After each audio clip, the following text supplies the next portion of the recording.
Les amis, c'est dans 48 heures et on a vraiment hâte de cet événement. Miss France 2023, ça sera à partir de 21h15 sur TF1 et on a l'honneur d'être avec la co-animatrice de cette édition avec Jean-Pierre Foucault. C'est Sylvie Tellier qui est avec nous. Bonsoir Sylvie.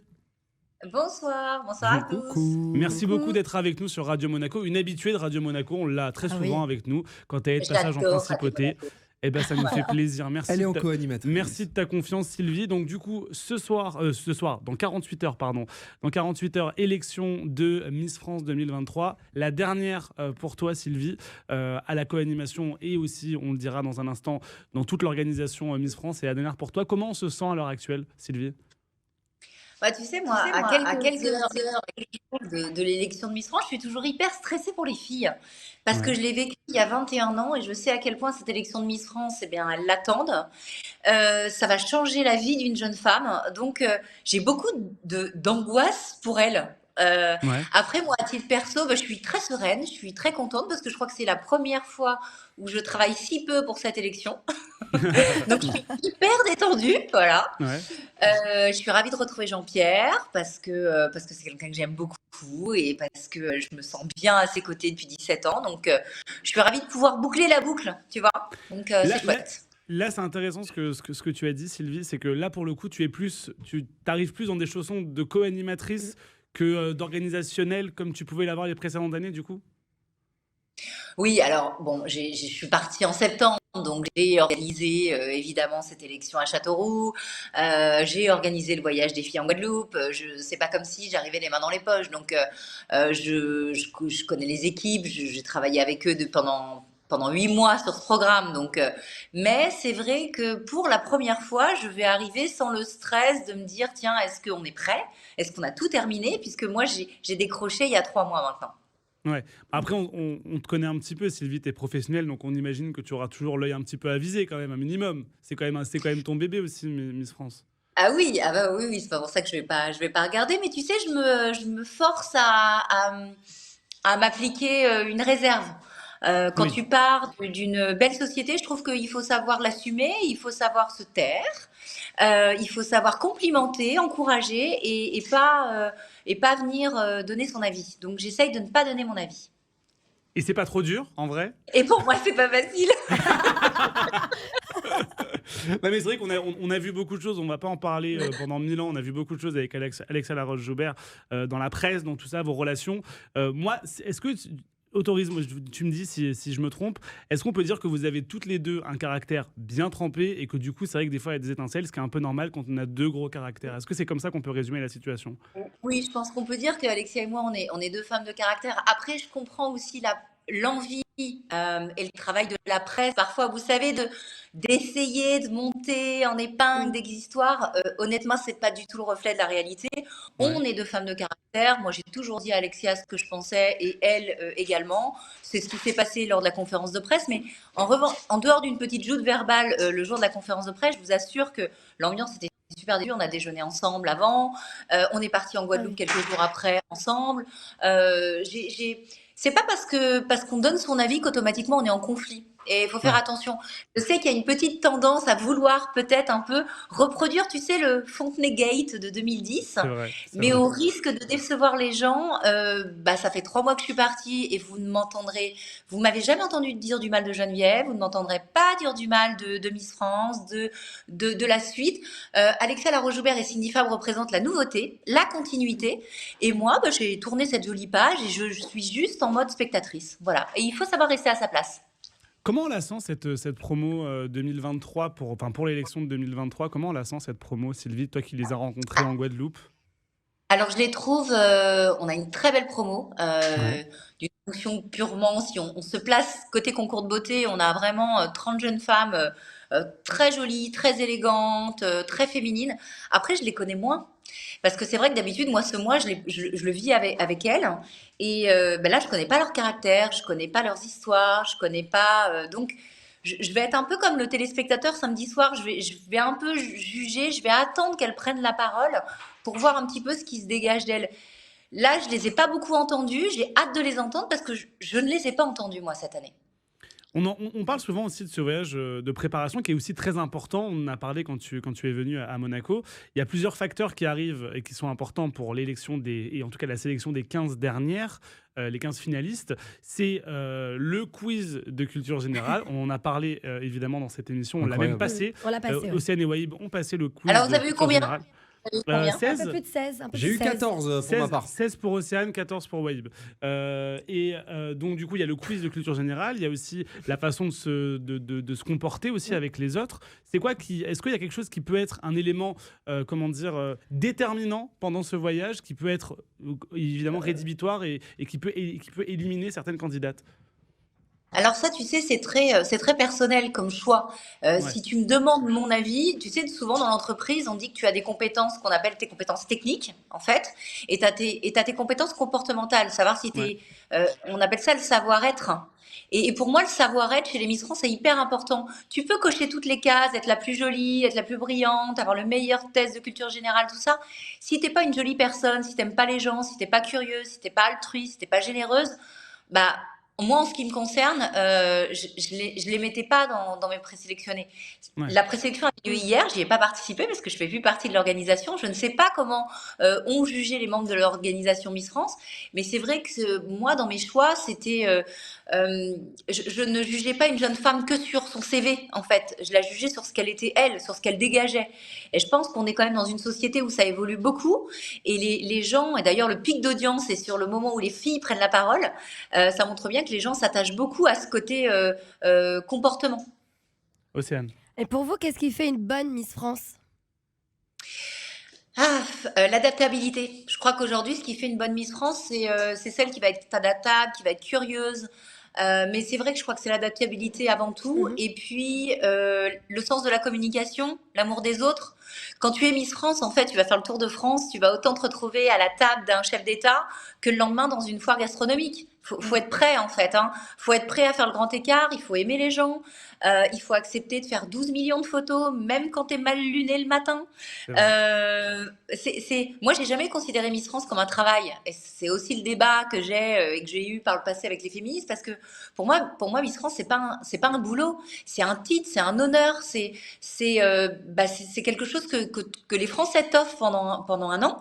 Et t'es Miss France 365 jours par an, 24 heures sur 24. Même quand tu descends le matin, que tu vas acheter le pain à ta boulangerie, même si t'es mal luné, tu t'es levé du pied gauche, faut être sympa, faut être souriante, faut accepter de faire une photo. Et c'est ça qui fait une belle Miss France.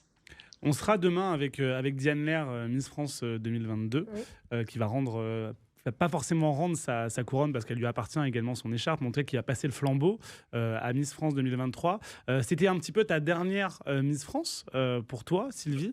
Qu'est-ce que tu en as pensé de Diane? Ouais, il y a un vrai débat parce que Diane dit ah ben moi je suis ta dernière Miss France, puis celle de la promo cette année ils disent ah ben non ça sera moi la dernière. Donc elles sont mignonnes parce que il y a un peu bataille pour savoir qui parce sera qu'on la dernière. on sait pas Qui où est la s'arrête, dernière on sait pas où s'arrête l'ère Tellier pour l'instant. On sait qu'on Bah, on se dit que ça pas l'air, attends. c'est un J'ai jeu de mots avec l'impression le que nom de je suis Diane, au c'est pour ça. Moyen-Âge. Non, c'est moi qui ai un peu faussé le truc parce que je suis partie en cours d'année. Donc j'ai un peu mis le bordel. Non, je t'avoue que Diane, j'ai un regret. C'est que je trouve qu'on n'a pas assez parlé de Diane cette année. Tu vois, on a beaucoup parlé, on a essayé de parler, de créer de ces polémiques et tout. Et je l'ai dit d'ailleurs sur Europe 1 mardi. Je trouve que ce qui va intéresser les Français cette semaine et ce qui doit intéresser les Français, c'est de savoir à qui Diane va-t-elle transmettre ce titre de Miss France 2023. C'est vraiment une chouette fille. C'est une fille qui est super franche, qui a un dynamisme de dingue. Je crois que j'ai jamais vu une Miss France aussi dynamique. Elle va passer 15 jours de Noël, je pense qu'elle va le dormir non-stop pendant 15 jours tellement elle aura bossé. Mais non, j'ai passé vraiment une super année à ses côtés. Elle est vraiment chouette. Mais il y a quand même quelque chose qui est très intéressant aussi à dire autour de tout cela. Et je viens d'oublier ma question en même temps que je voulais la poser. C'est bon, je viens de m'en rappeler. Je parle beaucoup. C'est quand même incroyable. Non, mais parce que c'est vrai que c'est intéressant ce que tu disais, Sylvie, en disant que tu as souhaité arrêter et annoncer en tout cas l'arrêt de ta collaboration avec Miss France en cours d'année. Pourquoi ne pas avoir choisi le prime de samedi pour l'annoncer? Parce qu'effectivement, ça aurait fait du show. Non, mais ça aurait fait du show, mais effectivement, peut-être que ce côté où tu dis que il y a eu pas mal de polémiques, c'est aussi peut-être aussi dû à ça et que du coup, on a peut-être moins parlé de Diane. Pourquoi tu as fait ce choix de le faire en cours d'année? Alors déjà, je pense que les gens Aujourd'hui, mon job, j'étais directrice générale de cette organisation, de cette société. Ça veut dire qu'il n'y avait pas qu'une mission de représentation. Mm. Moi, j'étais en charge de la mise en place du choix des villes, des partenariats. Il y a énormément de boulot sur une élection de Miss France. Et il faut savoir que on commence dès le mois de septembre à travailler sur l'édition de l'année d'après. Ouais. Donc, je suis partie en septembre. Je suis partie réellement en juin parce que j'ai soldé mes vacances pendant l'été. Donc, voilà. Parce que je ne voulais pas initier des choses que je ne vivrais pas. C'est-à-dire que je ne D'accord. voulais pas imposer peut-être à la suite de la gouvernance des décisions que j'allais pas moi gérer. Vous savez, quand vous faites du business et que vous avez une relation avec des clients, vous allez solliciter, démarcher des clients, parce que ça faisait aussi partie de ma mission de chef d'entreprise. Je voulais pas moi prendre des engagements au nom de la société Miss France envers des clients et prendre le risque potentiellement soit que ces engagements soient pas respectés, soit que les clients respectent pas les trucs. Donc je voulais pas mettre l'organisation et me mettre dans une situation compliquée. Donc il fallait que je parte en cours d'année. En revanche, je suis assez d'accord avec toi. Ça aurait été drôle que j'annonce les chaud. ça aurait fait le show. Mais est-ce que on se serait pas dit Elle se ma sert de place, ça pour. moi. Ouais, en fait, il est toujours important d'avoir une incarnante dans une société. Moi, vous commencez à me connaître parce que ça fait 17 ans que je suis là, tous les ans et tout. Mais ma mission, c'était de mettre en avant les incarnantes. C'était ma mission de chef d'entreprise. Donc, si j'avais annoncé le soir de Miss France mon départ, j'aurais voulu voler la vedette C'est à vrai. quelqu'un. Et c'était pas. En fait, l'important, c'est pas. Il y a des gens qui vont dire ouais, alors comment ça va se passer samedi soir? Est-ce qu'il y a une transmission, pas transmission? Je dis, mais tout le monde s'en moque samedi soir. Ce que les téléspectateurs veulent voir, c'est les 30 candidates. C'est de savoir qui va être élu Miss France 2023. Sylvie Tellier, Alexia Laroche-Joubert ou Cindy Fab, tout le monde s'en fiche et doit s'en moquer parce qu'en fait, l'attention, elle doit être sur les candidates. Oui. C'est ça que les téléspectateurs, ils attendent. Et Mais pas, après, pas de savoir ce que je pense, quoi. c'est évidemment pas à toi que je vais l'apprendre qu'on parle énormément de Miss France toute l'année. Pas forcément bien des fois, parce que des fois on crée des polémiques pour tout et on a envie de créer des polémiques sur tout, sur les coulisses, sur tout ça. Et je pense que t'en as été la première victime, entre guillemets. Et c'est vrai qu'effectivement, si le jour, et je le souhaite pas, où Jean-Pierre Foucault va quitter l'animation de Miss France, évidemment qu'on va parler énormément de ça aussi. C'est aussi le jeu un petit peu. Et c'est pour ça, tu sais, on me dit, mais pourquoi t'es partie? Alors, j'ai expliqué que c'était une conjonction de facteurs, que j'avais fait le bilan Ouais. de mes 17 ans, qu'aujourd'hui, j'avais l'impression que j'avais tout atteint et que j'avais envie de me relancer des challenges et tout, parce que quand tu es directeur général d'une boîte, enfin directrice générale, tu as des fonctions de management, une notion financière, on a modernisé le concours, on a développé la marque, on a développé les partenariats économiques. J'ai l'impression que je suis arrivée au bout de mes objectifs, mais il y avait surtout un truc, c'est que je voulais pas vivre le départ de Jean-Pierre. Et ça, je le vivrais pas. Tu vois, c'est important, c'est que je suis partie d'abord parce qu'à un moment donné, moi, Jean-Pierre Foucault, il fait tellement partie pour moi de l'histoire de Miss France. Il partira un jour, je sais pas quand, mais je suis bien contente de pas être là ce jour-là pour me dire, bah, en fait, qui va le remplacer et tout.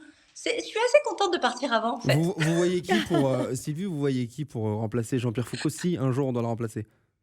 Alors, tu sais quoi? Je ne vais absolument pas te répondre parce que c'est ce que je te disais il y a 10 minutes. Ouais. Je vais laisser la nouvelle gouvernance, sans doute que ça sera leur sujet, ça sera pas le C'est vrai. mien. Et après, c'est vrai que c'est intéressant. Je crois que ça fait à peu près genre 5 ans qu'on dit que Jean-Pierre Foucault, c'est la dernière année, Oui, c'est vrai. que un tel ou un tel va le remplacer. Toi qui étais vraiment au cœur de Miss France, il n'a jamais été question une seule fois que Jean-Pierre quitte Miss France à quelque période que ce soit. Il a toujours été l'incarnant principal de Miss France, où il y a eu des fois où on s'est dit bah, peut-être que là, c'est la dernière année. Alors, je te raconterai pas des choses qui sont confidentielles, mais si tu veux mon avis à moi, je ne vois pas qui peut remplacer Jean-Pierre. Jean-Pierre, en fait, il fait déjà gérer un direct de 3 heures, c'est un sacré barnum. On a l'impression qu'il fait ça comme s'il était en vacances parce qu'il a 40 ans de télé derrière lui.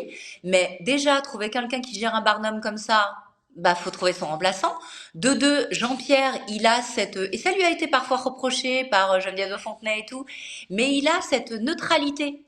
C'est pas évident de trouver un animateur qui Ouais, est hyper c'est vrai. légitime, C'est vrai. qui est neutre, qui va pas favoriser une candidate par rapport à une autre. Et puis les gens l'aiment, quoi. L'année dernière, on a fait 75% de part de marché sur les 15-25 ans. Et alors qu'on vient de pas me dire que Jean-Pierre, il est has-been, parce que c'était des audiences records. Ça montre bien que Jean-Pierre, en fait, il représente ce côté événementiel. En fait, Jean-Pierre, il représente ce festival, c'est Miss France, c'est une fois par an. Voilà, c'est le padré, quoi. Il arrive, attention, et il va vous dérouler un prime qui va faire je ne sais pas combien de millions de téléspectateurs. Voilà, surtout si en plus on gagne. Mais bon, bref, on n'a pas le droit de parler de foot. Sylvie, je crois que j'ai trouvé un animateur qui fait un direct de 3 heures, qui est plutôt neutre, qui a l'habitude de fréquenter des personnes jolies de manière esthétique. Maxime Rioux, par exemple. Ah, bah voilà. C'est Alors, vrai, c'est je vrai. pense qu'ils vont recevoir beaucoup de CV, tu sais. À partir du moment où Jean-Pierre va décider Envoie le d'arrêter. tien, envoie le Ouais, On va tien. le par tien. contre, celui qui va passer après Jean-Pierre Foucault, bonjour la pression quand même, hein, tu me diras. Ouais. Après, Camille Combal a Et réussi à tu faire sais, qui veut gagner des millions, vous me direz rien. Mais bon. tu sais, Maxime, un jour, je me souviens quand Alain Delon a quitté l'organisation Miss France Ouais. parce qu'il y avait eu des prises de partis politiques et Mhm. j'avais été expliqué à Monsieur Delon que malheureusement, on était apolitique chez Miss France. Alain m'avait dit un truc top, il m'avait dit, tu sais quoi, on ne vire pas Alain Delon, c'est Alain Delon qui s'en va. Et je pense que Jean-Pierre Foucault, c'est un peu ça. C'est Ouais. pas, Il c'est pas choisira. quelqu'un qui va décider, c'est Jean-Pierre qui décidera de partir. Et un jour, il dira, voilà, je m'en vais. Mais personne va dire à Jean-Pierre de partir. Il y a quelque chose qui va évidemment se passer samedi, Sylvie, pour des millions de personnes qui vont regarder Miss France. Il y a tout le monde qui est en train de préparer évidemment sa soirée Miss France chez soi parce qu'on se fait Ah un petit oui. apéro Miss France, c'est normal, on fait des pronostics, on fait des petits tableaux. Il y a évidemment chaque année ce côté où on a envie un petit peu de se moquer, que sur Twitter on attend la chute, qu'on attend le bégaiement et tout machin. Est-ce que toi, pour toi, ça t'amuse ou au bout d'un moment tu as envie de dire, les amis, allez dans un zénith, sur une scène d'un zénith devant 3000 personnes et devant 8 millions de personnes, faites-le et après on en parle. Ou est-ce qu'au contraire tu le prends avec légèreté ça?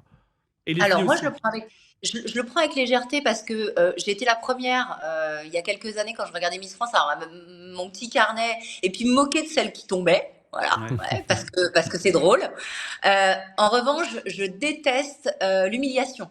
C'est-à-dire que tu peux rire parce qu'une fille rate une marche. On participe à un concours de beauté, on prend les risques. Hein. Moi, je l'ai vécu il y a 21 ans. Bah, tu tombes, t'assumes, tu rigoles, tu te relèves et puis tu repars. Sinon, bah, tu vas pas participer à une émission comme ça. En revanche, il y a un truc qui me fait hurler, c'est effectivement c'est les critiques gratuites, que ce soit raciales, que ce soit religieuses, que ce soit... Je le rappelle, on est dans un divertissement, on est dans un pays laïque, on est... voilà, donc... ouais, allez-y, marrez-vous, buggez quand moi je vais bugger parce qu'il est possible que je bug sur des choses et que je me reprenne. Ça fait partie de la vie en fait, on est là et il faut accepter la critique, je trouve que c'est chouette. En revanche, allez-y mollo et vraiment je m'insurgerai sur, on l'a vécu il y a 2 3 ans, sur tout ce qui est propos racistes, Avec antisémites. April Benayoun, par exemple, Ah oui. bien Ouais, sûr, qui a été la c'est pas principale. le lieu, Compliqué, c'est hein. pas le moment Mm. et puis ça n'a Mais rien, bon, rien à en tout voir cas, dans un concours. si Sylvie bafouille, on a le droit de se moquer de nous entre nous, donc ça c'est cool. Ouais, tu sais que j'y pensais ce matin, je me dis, il faut que je mette des patins sous mes chaussures parce qu'en plus, si je tombe, je pars. Donc en plus, si je rate une marche, on va dire, non mais Moi, il y a quelque il chose. était temps qu'elle s'en Il y aille. a, il y a un tweet que je vois chaque année, c'est un mème qui est partagé. Sylvie, je voulais avoir ton avis là-dessus, qui te concerne, où tu as les yeux un peu figés comme ça, et il y a un mème où il y a marqué ne pas tuer les humains. Je sais pas si tu l'as déjà vu, ce mème qui traîne à chaque Ah fois, ouais, mais tu sais, à chaque élection. Qu'est-ce que tu en penses de ce mème? écoute, je crois que quand j'étais au collège, on me demandait si mon cousin c'était pas E.T. parce que j'ai de grands yeux. Ouais. Voilà. Et alors voilà, les grands yeux, ça a son avantage. Quand tu es sur une scène comme ça de Miss France où tu as je ne sais plus combien de tonnes et de tonnes de lumière, moi j'ai une problématique qui est une problématique sans être une problématique, c'est que si tu as un jour regardé mes yeux, j'ai des yeux qui sont un peu translucides, c'est que j'ai un Mm. vert bleu hyper clair. Donc bah, tous ces projets fait que comme j'ai les grands yeux, on a parfois l'impression qu'ils mangent le visage. Voilà, encore une fois, ça fait partie du truc. Je trouve ça plutôt marrant. Je crois qu'une année, il m'avait fait un montage Sylvie E.T. Je crois que je l'avais même reposté. Sylvie, J'avais trouvé ça les drôle. gens sont violents. Les gens sont Mais violents, c'est mais pas oui. grave, en Mais fait. après, Tu vois, je pense que la meilleure réponse, c'est d'en rire, en fait. Je pense que, Mm. sincèrement, je pense qu'il faut réussir à en rire. Après, c'est pas évident pour tout le monde. Hein. Tout le monde n'a pas forcément ce recul que toi, tu peux avoir. Peut-être que c'est aussi, voilà... je pense que pour les filles qui sont sur scène, de voir des mèmes les concernant et tout, c'est peut-être un peu difficile parce Bah qu'on a oui, une elles ère sont où pas les réseaux habituées sociaux aussi. sont pas forcément très cool quand c'est physique, en Mm. l'occurrence, vu que c'est un concours physique. Mais après, je pense que toi, tu le... Ouais. comme tu le dis, en fait, si tu veux pas ça, si tu veux pas prendre ce risque, tu vas pas te présenter à un concours de C'est beauté vrai. devant des millions de téléspectateurs. téléspectateurs. Ouais. Ça fait partie aussi du jeu. Alors, ok, t'es pas là pour te faire insulter, c'est pour ça que je dis attention, pas d'insultes, pas de propos racistes et tout, c'est hyper important. En revanche, la critique physique, elle fait partie. On est dans un concours de beauté. Moi, il est normal que les gens, bah, j'ai plein de gens parfois qui me disent ouais, t'es super jolie, puis parfois qui disent ouais, t'es super moche. Bah, voilà, ça fait Ouais. une balance. On est dans une démocratie, tout le monde a le droit de penser ce qu'il souhaite. C'est vrai. Mm. 2 dernières questions, Sylvie. J'imagine une question à laquelle tu ne pourras pas répondre. C'est est-ce que tu as une favorite ou est-ce qu'on peut avoir une favorite quand on est à Bah, tu vois, je vais te poste? répondre. Mais Oui, bien une sûr que j'ai une favorite. favorite. D'accord. Mais je te dirai pas qui c'est. Ah. Non, mais c'est vrai que pour le coup, on parle beaucoup de Agathe Coé. Je crois que c'est Agathe son Oui. prénom, si je dis pas de Oui. C'est bêtises. ça, Agathe Coé. Qui est Miss Nord-Pas-de-Calais. Miss Nord-Pas-de-Calais. Qui fait beaucoup, beaucoup, beaucoup parler d'elle. Et on le répète parce qu'ici, on est sur une radio qui est diffusée sur la Côte d'Azur et je le répéterai chaque année. Les amis azuréens, votez parce que vous êtes à chaque fois, on est deuxième parce que ça manque de voix. Parce qu'en Oui. parce qu'en Nord-Pas-de-Calais, ils votent vraiment beaucoup. Que sur les îles, ils votent également beaucoup. C'est Et vrai. qu'il y a toujours ce manque d'implication, je trouve, de la part des azuréens. Et après, chaque fois, on dit ah, ben on est deuxième. Bah, les amis, c'est les votes. C'est les Ouais, c'est votes. vrai. En On fait, a- tu as raison, Maxime. On parle souvent des Miss qui représentent des gros bassins, soit des gros bassins de population, soit des régions, des territoires qui sont hyper, qui se fédèrent derrière leur Miss. Le Nord-Pas-de-Calais, je crois qu'ils, enfin, voilà, automatiquement, ça vote énormément. Les Antilles, la Polynésie française, la Réunion, l'Alsace, c'est des régions qui votent beaucoup. Donc oui, ben, PACA, allez-y. Bon, en plus, vous avez 2 Miss, donc il faut voter 2 fois plus. Eh oui. C'est vrai. Parce qu'il y a une Miss Provence et une Miss Côte d'Azur. À Monaco, il faut voter pour Miss Côte d'Azur, mais il faut vraiment voter, puis il faut pas attendre minuit 30 en se disant bah C'est oh, ça. c'est pas juste, elle a pas gagné. Voilà. Bon, on rappelle quand même que Flavie Barla, Miss Ah Côte d'Azur, oui. avait élu Océane, Miss Radio Monaco, Ah, face à c'est Waïb, vrai. qui avait gagné face à Waïb, d'ailleurs, grâce au discours. Bravo, encore Ouais, une c'est fois, vrai, Océane. c'est vrai. Bravo d'avoir eu ce titre. Dernière question, Sylvie. Qu'est-ce qui va se passer pour Sylvie Tellier après, donc dimanche, il est 9h03. On a vu que ça a fait 9 millions de téléspectateurs, que c'est carton. Qu'est-ce qui se passe après pour Sylvie? C'est quoi la suite? Eh ben écoute, je vais te parler d'un truc super perso. C'est la première fois en 17 ans que je peux préparer mes vacances de Noël. Parce Ouais. que d'habitude, comme je ne sais pas qui va être élu, je ne sais pas si je vais la ramener dans le Nord-Pas-de-Calais, en Guadeloupe, en Guyane. Donc d'habitude, mon mari et mes enfants partent toujours en vacances avant moi. Puis moi, je leur dis, bah écoutez, je vous rejoindrai quand je peux. Et là, pour la première fois de ma vie, déjà, je vais aller faire la fête. Parce que ça fait quand même 17 ans Ah oui, que tu pourras, l'issue tu pourras profiter de de Miss l'after et pas France, partir. Tu pourras ouais, profiter de l'after et pas forcément partir avec la Miss à Paris en taxi. c'est la première fois que je vais me faire l'after, donc ça c'est Ouais, une première. Et pas ensuite, mal. je vais partir en vacances pendant 15 jours. Ouais. Et puis après, d'une façon un peu plus business, bah, j'ai une nouvelle vie qui m'attend puisque je me lance dans l'entrepreneuriat. Donc Ouais. plein de projets, ça va être au carrefour de ce que je fais depuis 20 ans, c'est-à-dire l'humain, le business, les médias, l'influence. Et on se reparlera très vite parce que je reviendrai vous voir pour vous parler de tout ça. Bon, bah, c'est Ah. adorable. Et encore une fois, merci de nous avoir accordé plein de temps, Sylvie. Merci d'être toujours là à chaque fois pour Radio Monaco. Ça fait plaisir. Bah, Et merci on à toi, regardera. merci à toi. Ouais. Et on regardera évidemment Miss France Ah oui. samedi. Et on est évidemment derrière Flavie Barla, Bien il faut le sûr. dire. Ah, Nous, mais on à peut le fond. dire, Nous, on bien sûr. peut dire, on a une favorite. On a le droit voilà. de le dire, on Ah croit, on oui. y croit. Les Flavie. Elle amis. est très très jolie. Très Elle est jolie. très gentille Ouais. en plus. Merci beaucoup Sylvie. Et on se suit évidemment sur TF1 samedi. Ciao, ciao, merci. Ciao. Ciao, ciao.